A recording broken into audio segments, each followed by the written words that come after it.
जय श्री कृष्णा। आप सबका वैदिक प्रेडिक में स्वागत है। आज का विषय है बुध ग्रह राशि परिवर्तन कर रहे हैं 28 फरवरी को और ये मीन राशि में आ रहे हैं। और यहां पर आकर, क्योंकि एक तो पहले से ही मीन राशि में राहु और शुक्र बैठे हैं, बुध ग्रह इनको ज्वाइन करेंगे। यहां पर ये 7 मई तक रहने वाले हैं, यानी कि मार्च अप्रैल पूरा महीना, 2 महीने, और पहला हफ्ता मई का। वो इसलिए क्योंकि बुध ग्रह यहां पर 28 को आएंगे, 15 मार्च को वक्री भी हो रहे हैं, 7 अप्रैल को फिर से मार्गी होंगे और फिर मार्गी होकर ये 7 मई को मीन राशि से निकलेंगे। अब देखिए, बुध के लिए मीन राशि जो है वो नीच की राशि है। नीच की राशि कैसे कहते हैं उसके बारे में भी थोड़ा सा आपको बता देता हूं। मीन राशि बेसिकली एक इनफाइनाइट है, मतलब कि इसका असीमित है, कोई बाउंड्री नहीं है, इसकी खुला आकाश है। और आपको नेचर पता है बुध ग्रह का। बुध ग्रह क्या है? कैलकुलेटिव है। हर चीज उसको अपने उंगलियों पर मालूम है, कैलकुलेशन बहुत ज्यादा है उसकी। तो जब ऐसे एनवायरनमेंट में बुध ग्रह आते हैं जहां पर चीजें इनफाइनाइट हैं, तो वहां पर वो एक किस्म से उनकी जो कैलकुलेशंस फेल हो जाती हैं। वो मतलब क्योंकि वो क्रिएटिविटी का घर है, जहां पर आपको अनगिनत चीजें चाहिए। वो शुक्र के लिए बहुत अच्छा है, इसलिए शुक्र वहां पर ऊंच के कहलाए जाते हैं। और जब बुध साथ ज्वाइन करेंगे तो बुध और शुक्र, क्योंकि फ्रेंडली प्लेनेट है, और दोनों का जो मिलन है वो कहा जाता है, एक किस्म से लक्ष्मी योग कहा जाता है। तो ये एक बहुत अच्छा योग है, लेकिन इस पर भी ये डिपेंड करता है किस घर में होता है, दोनों किस घर के स्वामी हैं, कुंडली पे अलग अलग डिपेंड करेगा। कहीं पे तो ये राजयोग बनाते हैं, कहीं पे ये बहुत अधिक धन लाभ देते हैं। तो इस तरीके से अलग अलग रिजल्ट देंगे हर एक राशियों के लिए।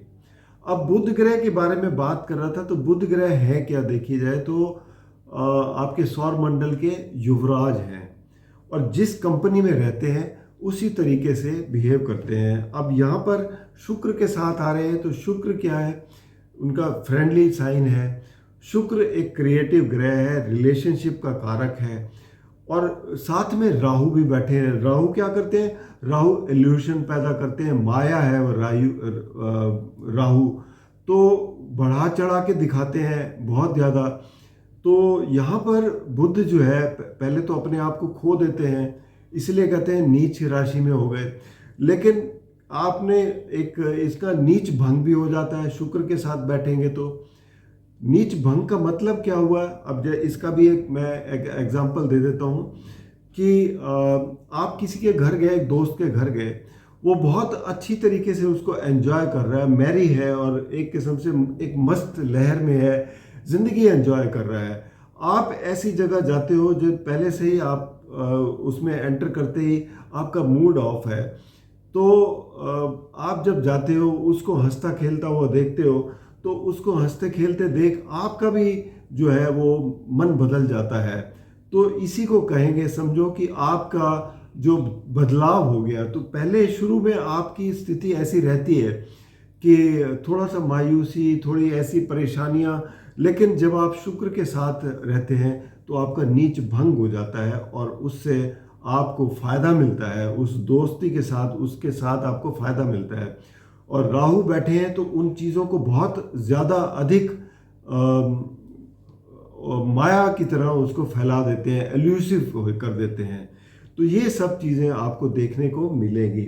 अब यहाँ पर शुक्र वक्री भी होगा, शुक्र भी वक्री होगा, बुध ग्रह भी वक्री होंगे 15 तारीख के बाद। तो इसका मतलब ये है कि वक्री ग्रह जो है वो पृथ्वी के ज़्यादा नज़दीक होने के कारण इनका प्रभाव भी ज़्यादा पड़ता है। तो अब देखेंगे कि अलग अलग राशि पे इनका प्रभाव किस तरीके से पड़ेगा और कैसे फ़ायदा देगा। अब सबसे पहले अगर बात करें मेष राशि की, तो मेष राशि के लिए इनका जो इकट्ठे जो हो रहे हैं, ये हो रहे हैं 12वें घर में। अब 12वां घर क्या है? व्यय का है।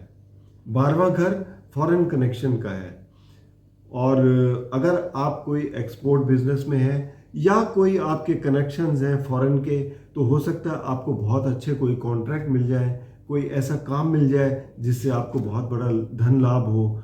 अन्यथा आप हो सकता है अपनी लग्जरीज पर या कोई ऐसे शौक पर खर्चा करें जो मतलब पैसे पैसे आएंगे भी, क्योंकि ये शुक्र 12वें घर में पैसे का भी योग बनाता है। और पैसे आएंगे लेकिन पैसे खर्च भी होंगे और अच्छी चीज़ों पर खर्च होंगे, आप उसको खूब यूज़ करेंगे उसको। तो इस तरीके के ये परिणाम देंगे। यहाँ पर कोई ऐसी योग वगैरह ऐसा और कुछ नहीं है।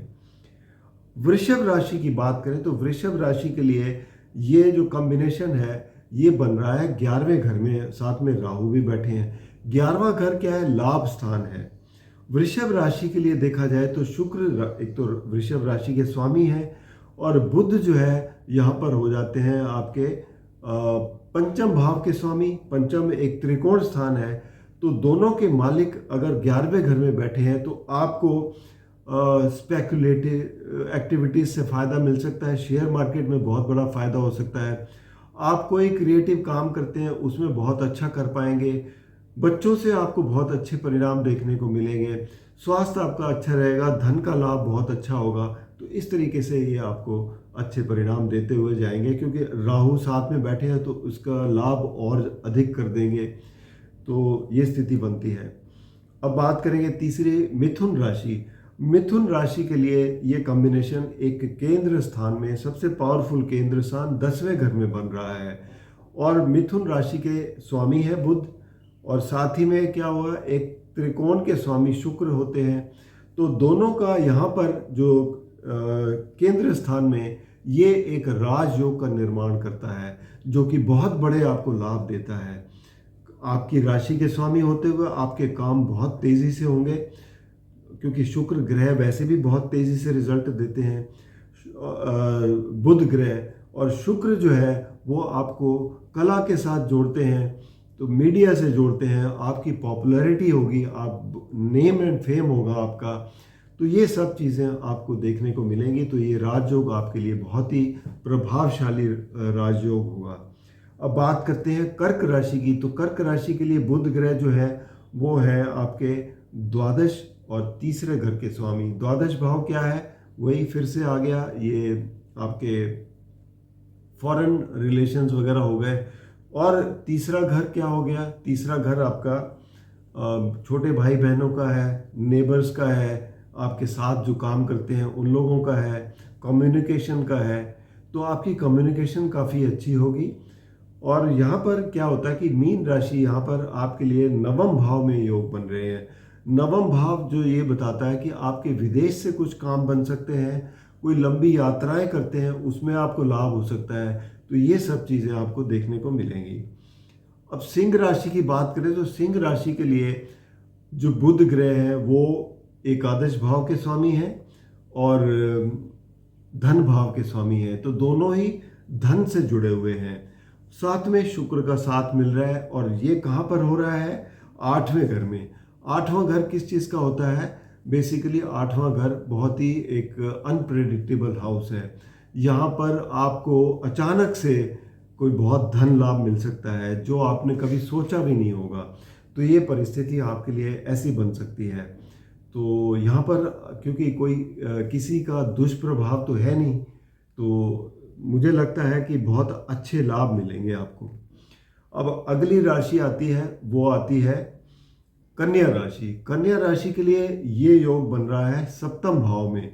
कन्या राशि के लिए शुक्र जो है वो भाग्य स्थान के मालिक हैं और कन्या राशि के स्वामी जो बुध है और सप्तम भाव में बैठे हैं। इसका मतलब ये है कि आपकी पार्टनरशिप से आपको बहुत बड़े लाभ होने जा रहे हैं। पत्नी के साथ अगर आपको कोई व्यवसाय है तो उनसे बहुत लाभ मिलने जा रहे हैं। आपको बाहर के लोगों से जितने भी आप एग्रीमेंट करते हैं, कॉन्ट्रैक्ट करते हैं, उसमें आपकी ख्याति बढ़ती है और वहाँ से आपको बहुत अच्छे लाभ मिलते हैं। तो ये सब चीज़ें देखने को मिलेगी और यहाँ पे ये राजयोग भी बनता है, जो पॉपुलैरिटी बहुत ज़बरदस्त बनती है इसमें। आप रातों रात जैसे आपकी एकदम से अपने फील्ड में इतने पॉपुलर हो जाते हैं कि आपको लोग याद करते हैं। तो ये एक बहुत ही अच्छी स्थिति है। इसके बाद अब बात करेंगे तुला राशि की। तुला राशि के लिए ये योग बन रहा है छठे घर में। छठा घर में देखा जाए तो शुक्र स्वामी हैं आपकी राशि के, और मीन राशि यानी इनके ऊंच की राशि है। तो रोग, रिपु, ऋण, इन सब से तो आपको छुटकारा दिलवाएंगे ही। राहु भी क्योंकि साथ बैठे हैं, वो भी आपका पराक्रम बढ़ाते हैं छठे घर में, दुश्मनों पर विजय दिलाते हैं। और बुध ग्रह जो है वो साथ में बैठे हैं छठे घर में। तो बुध ग्रह तुला राशि वालों के लिए देखा जाए तो भाग्य स्थान के मालिक हैं, द्वादश भाव के मालिक हैं। तो यहाँ पर आपके भाग्य से आपको थोड़ा और वृद्धि मिलेगी। तो लेकिन यहाँ पर कोई ऐसा योग नहीं बनता छठे घर में। लेकिन एक चीज़ और भी ध्यान रखने वाली है कि ये सब फलित कब होते हैं, जब आपकी कोई महादशा, अंतरदशा या प्रत्यंतर दशा इन दो ग्रहों की चल रही हो, तभी उसका लाभ पूर्ण मिलता है। अदरवाइज काम तो ये करते हैं, लेकिन उसका अगर आपकी दशा किसी और ग्रह की चल रही है, उसके परिणाम अलग हैं, तो उसमें इसका उतना फायदा नहीं मिल पाता। तो ये फर्क आ जाता है, ये ज़रूर देख लीजिएगा, ये बहुत काम की चीज़ है। अब बात करेंगे वृश्चिक राशि। वृश्चिक राशि के लिए देखा जाए तो बुध ग्रह एक 8वें और 11वें घर के स्वामी होते हैं। 8वां घर वही एक किस्म से अचानक से बेसिकली इविल हाउस भी कहा जाता है, बड़े अच्छा घर नहीं माना जाता।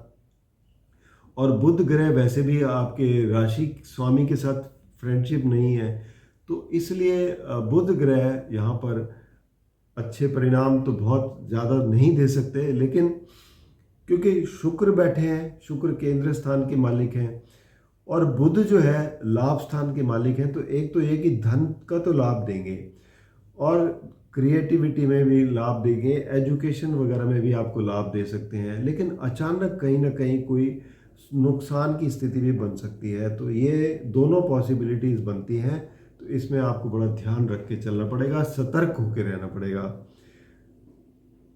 अब बात करेंगे धनु राशि की। तो धनु राशि के लिए देखा जाए तो इनका जो योग है शुक्र, बुध और राहु का, ये चौथे घर में बन रहा है। अब बुध ग्रह जो है वो तो है यहाँ पर 10वें घर के और 7वें घर के स्वामी हैं, और शुक्र जो है वो हो जाते हैं छठे घर के और 11वें घर के। तो शुक्र यहाँ पर एक किस्म से फ्रेंडली साइन नहीं है अब चौथे घर में, लेकिन शुक्र जो है वो एक किस्म से ये कहूँगा कि दिग्बली भी होते हैं, अच्छे गिने जाते हैं।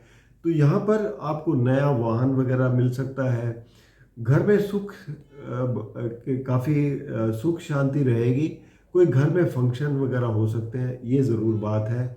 लेकिन ये भी बताते हैं कि साथ में कहीं ना कहीं कुछ परेशानियां भी लेके आ सकते हैं, कुछ ऐसी चीज़ें भी हो सकती हैं जैसे कि लोन वगैरह लेना पड़े, क्योंकि छठे घर के मालिक हैं, और कुछ इलाज में भी पैसा खर्च हो, ये सब चीज़ें भी हो सकती हैं। तो ये आपको देखना पड़ेगा। लेकिन यहाँ पर भी एक किस्म से ये कह सकता हूँ, क्योंकि छठे घर के मालिक हैं, तो कोई राजयोग की स्थिति तो नहीं है। इसके बाद अब बात करेंगे मकर राशि की। मकर राशि के लिए शुक्र जो है वो है योग कारक ग्रह, और बुध जो है वो देखा जाए तो बुध बनते हैं आपके भाग्य स्थान के मालिक।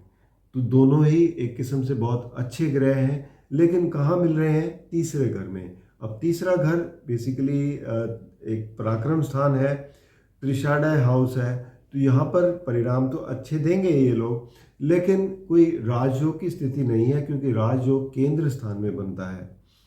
तो ओवरऑल देखा जाए तो यहाँ पर ठीक है सिचुएशन इनकी, आपको ठीक ठीक परिणाम मिलेंगे अगर दशा और अंतरदशा या प्रत्यंतर दशा इनकी चल रही है। तो अब बात करेंगे कुंभ राशि की। तो कुंभ राशि के लिए देखा जाए तो शुक्र फिर से योग कारक ग्रह हैं, और बुध भी जो है भाग्यस्थान के मालिक हैं। तो यहाँ पर अगर दोनों की युति धन भाव में हो रही है तो ये धन में बहुत अधिक वृद्धि देंगे, आपकी वाणी बहुत अच्छी होगी, परिवार में बहुत अच्छा समय गुजरेगा। तो ये सारी चीज़ें होंगी जो आपको अगर कोई पारिवारिक बिजनेस भी कर रहे हैं तो उसमें भी बहुत बड़े लाभ मिलेंगे, भाग्य का भी साथ मिलेगा। तो ये एक बहुत अच्छा स्थिति बनेगी कुंभ राशि वालों के लिए।